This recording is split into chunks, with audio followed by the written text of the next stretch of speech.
नमस्कार, आप देख रहे हैं हिमाचल दस्तक वेब टीवी की प्रस्तुति दस्तक दिन भर। मैं आपके साथ पल्लवी और मैं यशपाल सिंह। आइए नजर डालते हैं आज के मुख्य समाचारों पर। घासनी में आग लगने से 2 की मौत।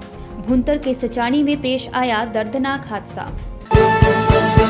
गुड़िया केस फिर जिंदा, सुप्रीम कोर्ट ने परिजनों को हाई कोर्ट में जाने को कहा। बीपी शुगर वालों को बचाएंगे, स्वास्थ्य विभाग ने शुरू किया नियमित निगरानी अभियान। पंचायत इलेक्शन में भी भाजपा समर्थित उम्मीदवार मारेंगे बाजी, सुरेश कश्यप बोले कांग्रेस का दोहरा चेहरा हो चुका है बेनकाब। अटल टनल कांग्रेस की देन, पूर्व पीएम अटल बिहारी वाजपेयी ने महज सड़क का किया था शिलान्यास, नेता प्रतिपक्ष ने खोला मोर्चा। दूसरों के काम का श्रेय लेना कांग्रेस की पुरानी आदत, कृषि मंत्री ने किया पलटवार। 12 अक्टूबर से स्कूल आएगा पूरा स्टाफ, प्रदेश सरकार ने जारी की एसओपी। 15 से 17 अक्टूबर के बीच होगी ईपीटीएम। शिमला का चौपाल थाना टॉप 10 में, बेहतर कार्य प्रणाली के बूते देश भर में हासिल किया बड़ा मुकाम, सीएम ने दी बधाई। चंबा में पत्थरों की बरसात से सहमे लोग, ओबड़ी में सड़क निर्माण के लिए की जा रही ब्लास्टिंग से घरों में जा घुसे बड़े बड़े पत्थर, बाल बाल बचे ग्रामीण। जोगिंद्रनगर व्यापार मंडल के अध्यक्ष की बड़ी पहल, चोरी का शिकार दुकानदार को दी 3000 रुपए की मदद।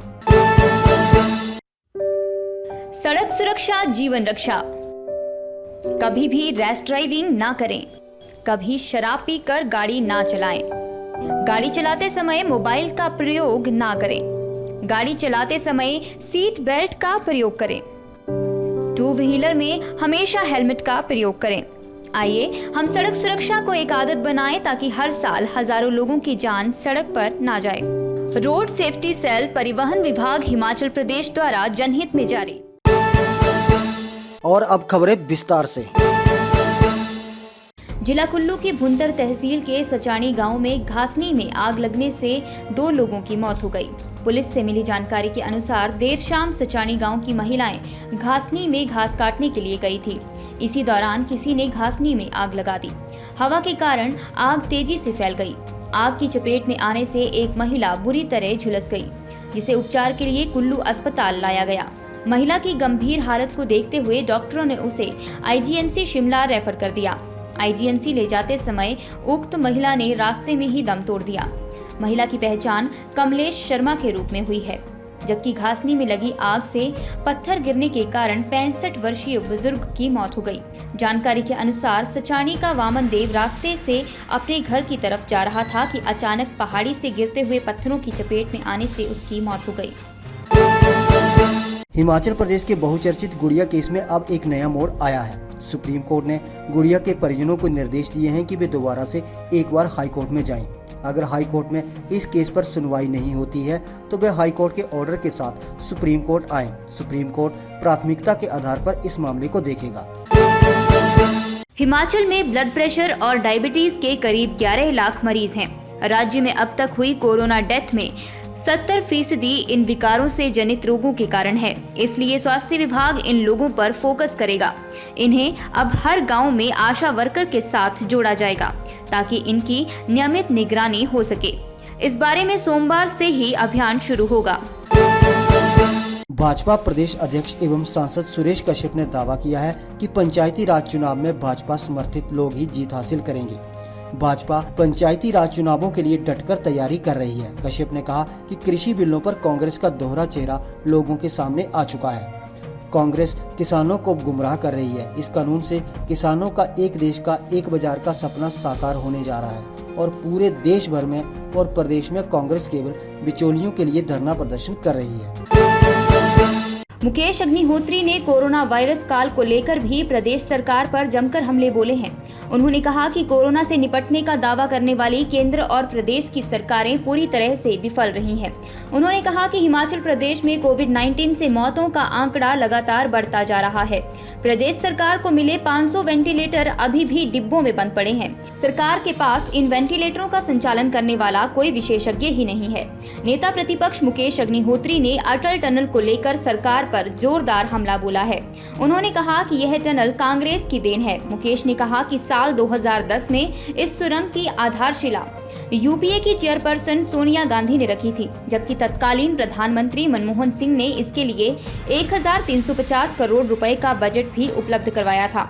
मुकेश ने कहा, पूर्व प्रधानमंत्री अटल बिहारी वाजपेयी ने केवल रोहतांग के लिए जाने वाली सड़क का शिलान्यास किया था। कृषि मंत्री वीरेंद्र कंवर ने अटल टनल को लेकर नेता प्रतिपक्ष मुकेश अग्निहोत्री और कांग्रेस के अन्य नेताओं द्वारा की जा रही बयानबाजी पर भी जमकर हमला बोला है। उन्होंने कहा कि कांग्रेस को हर काम का श्रेय लेने की पुरानी आदत है, जबकि कांग्रेसी अधिकतर कामों के लिए सिर्फ सपने ही देखते आए हैं, लेकिन मोदी सरकार सपने नहीं देखती, धरातल पर काम करके दिखाती है।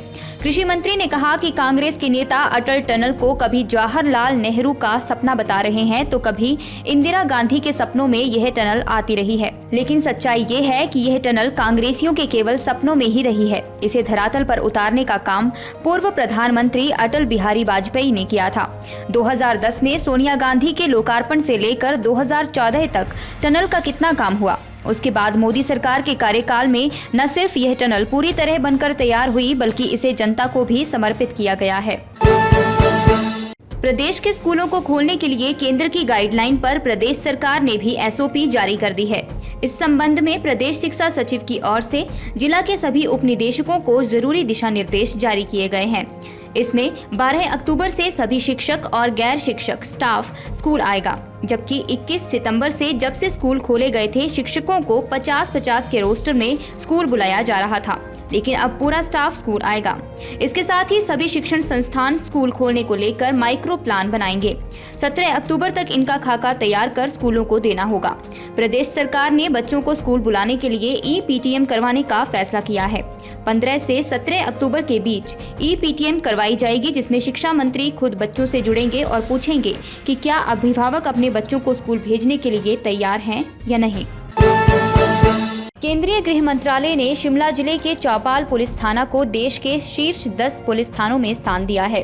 यह निर्णय अपराध की रोकथाम, सक्रिय उपायों और असामाजिक तत्वों के खिलाफ कार्रवाई जैसे मापदंडों के आधार पर किया गया है।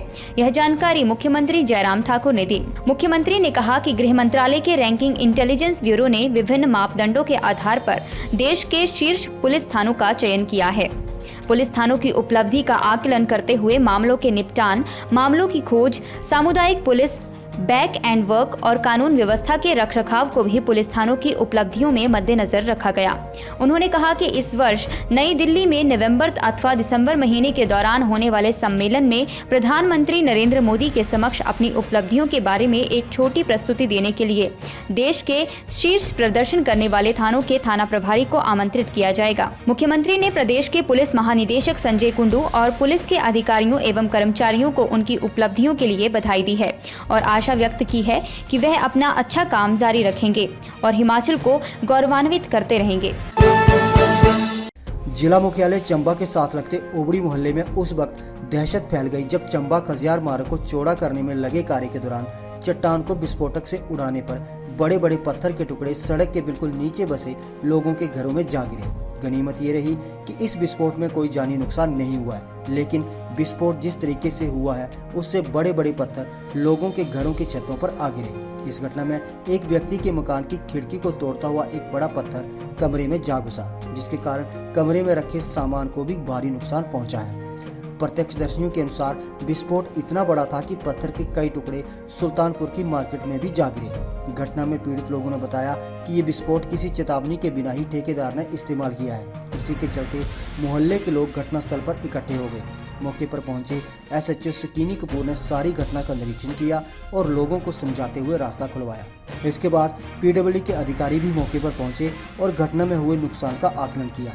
घटना में पीड़ित व्यक्तियों को उनके नुकसान का आकलन करवाकर उनको ठेकेदार से भरपाई करवाने का आश्वासन दिया गया है।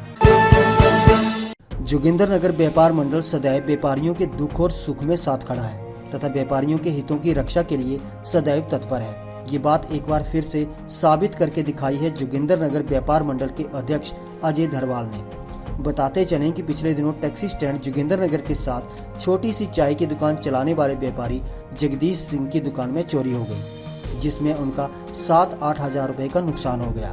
इससे पहले अप्रैल में भी इसी चाय की दुकान में चोरी हुई थी, तब भी उनका तकरीबन 25 हज़ार रुपए का नुकसान हुआ था। दोनों मर्तबा स्थानीय पुलिस प्रशासन को शिकायत की गई, परंतु पुलिस के हाथ कुछ नहीं लगा। व्यापार मंडल के अध्यक्ष अजय धरवाल ने मौके पर जाकर चाय की दुकान चलाने वाले व्यापारी का दुख बांटा और स्वयं निधि से उन्हें 3100 रुपए देकर उनकी मदद की।